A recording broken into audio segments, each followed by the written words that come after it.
Hello everyone, welcome to मैथनेजियम। आज हम देखने वाले हैं डिटर्मिनेंट। तो आइए फर्स्ट ऊपर डिफिनेशन देखते हैं डिटर्मिनेंट क्या होता है। तो क्या बोल रहा है, to every square matrix A is equals to A I J of order N we can associate a number real और complex called determinant of the square matrix A. ठीक है, where A I J is equals to I J element of A. ठीक है, ये तो simple definition है। Okay, then इस determinant को हम डिनोट किससे करते हैं, तो डिनोट करते हैं डीईटीए से, या फिर ऐसे आप डिनोट कर सकते हैं। ओके, ए मैट्रिक्स, अब मैट्रिक्स क्या होता है, matrix is arrangement of numbers. हमने पहले देखा है कि मैट्रिक्स होता है अरेंजमेंट ऑफ नंबर। उसका कोई फिक्स्ड वैल्यू नहीं होता है, मैट्रिसेस का फिक्स्ड वैल्यू थोड़ी ना होता है, वो तो अरेंजमेंट नंबर है। ये अरेंज कर देते हैं नंबर हम लोग रोज एंड कॉलम्स के फॉर्म में। ठीक है, लेकिन डिटर्मिनेंट का एक फिक्स्ड वैल्यू होता है। Okay, determinant has a fixed value. अब डिटर्मिनेंट हम किसका निकालेंगे, तो only and only square matrices का ही डिटर्मिनेंट निकलेगा। अगर वो मैट्रिक्स जो है वो स्क्वायर मैट्रिक्स नहीं है, कोई भी रेक्टेंगुलर मैट्रिक्स है जिसका ऑर्डर 2 by 3 है, 3 by 2 है, तो इसका डिटर्मिनेंट नहीं निकलेगा। डिटर्मिनेंट ओनली वैसे मैट्रिक्स का निकलेगा जिनका ऑर्डर 2 by 2 है, 3 by 3 है, जिनका रोज एंड कॉलम आपस में सेम है। उसी मैट्रिक्स का सिर्फ डिटर्मिनेंट निकलेगा, मतलब सिर्फ स्क्वायर मैट्रिक्स का ही डिटर्मिनेंट हम निकाल सकते हैं। सबसे इंपॉर्टेंट पार्ट। ओके, अब एक बात बताओ, ये डिटर्मिनेंट का यूज कहाँ है, ये पढ़ तो लिए हम लोग मैट्रिसेस पर, डिटर्मिनेंट का यूज कैसे करते हैं हम मैट्रिसेस में। ठीक है, इस चैप्टर में तो आइए देखते हैं। डिटर्मिनेंट क्या होता है, determine the uniqueness of solution. Uniqueness of solution सबसे इंपॉर्टेंट बात, ये बताता है कि जो हमारा सिस्टम ऑफ लीनियर इक्वेशंस है जो मैट्रिसेस में, वो यूनिक है कि नहीं है, सॉल्यूशन इसका यूनिक है कि ये बताता है। तो आइए इसको समझते हैं ये कैसे है। हम लोग लोअर क्लास में पढ़ते थे कि मान लो कोई इक्वेशन जैसे दिया हुआ है, 2x + 3y is equals to 5, x + y is equals to 4। ये कोई दो इक्वेशन दिया हुआ है हमारे पास। ठीक है, अब हमें चेक करना है ये यूनिक सॉल्यूशन है कि नहीं है। ठीक है, तो यूनिक सॉल्यूशन है कि नहीं है, तो हम लोग क्या करते थे, a1/a2 is not equal to b1/b2 निकालते थे। यहाँ पर a1 क्या है, ये a1 है। ठीक है, ये b1 है, ये c1 है। यहाँ पर a1, ये a2, b2, c2, यही है।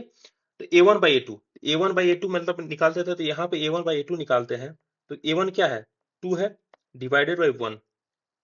Okay, by two is not equal to b1/b2। b1 क्या है, 3, डिवाइडेड b2 है 1। तो 2 इज नॉट इक्वल टू 3। ठीक है, 2 इज नॉट इक्वल टू 3 आ गया। इसका मतलब ये हम बोल सकते हैं कि ये यूनिक सॉल्यूशन है। ठीक है, यह निकालना होता था यूनिक सॉल्यूशन के लिए, ये यूनिक सॉल्यूशन है। ये हम लोग लोअर क्लास में पढ़ते थे इस टाइप से।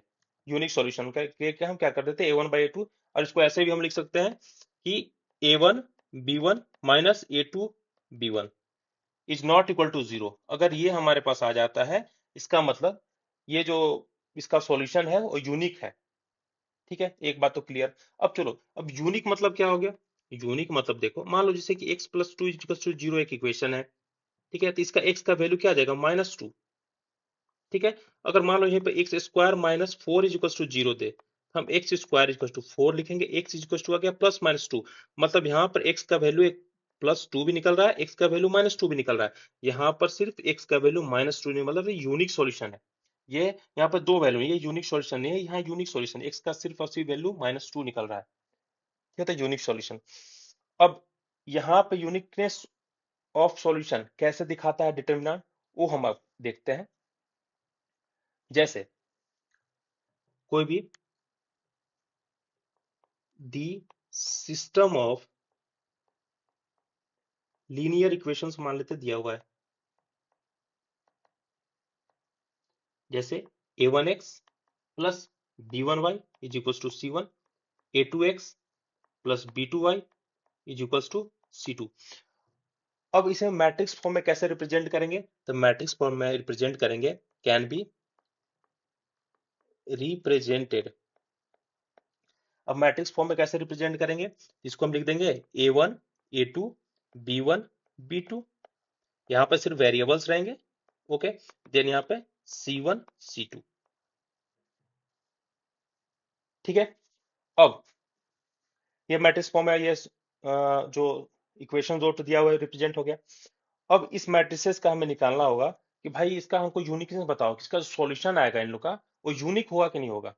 ठीक है, उसके लिए हम लोग क्या करते हैं कि इसी को मल्टीप्लाई करते हैं, कि यहाँ पे भी वही करेंगे हम कि a1/a2 is not equal to b1/b2 जैसे वहां करते थे, तो यहाँ पे भी वैसे ही करेंगे। इसको हम लिख सकते हैं a1b2 minus of a2b1 is not equal to 0। Same इसी को लिख दिया यहाँ पर, यही हुआ, ये हो गया हमारे पास।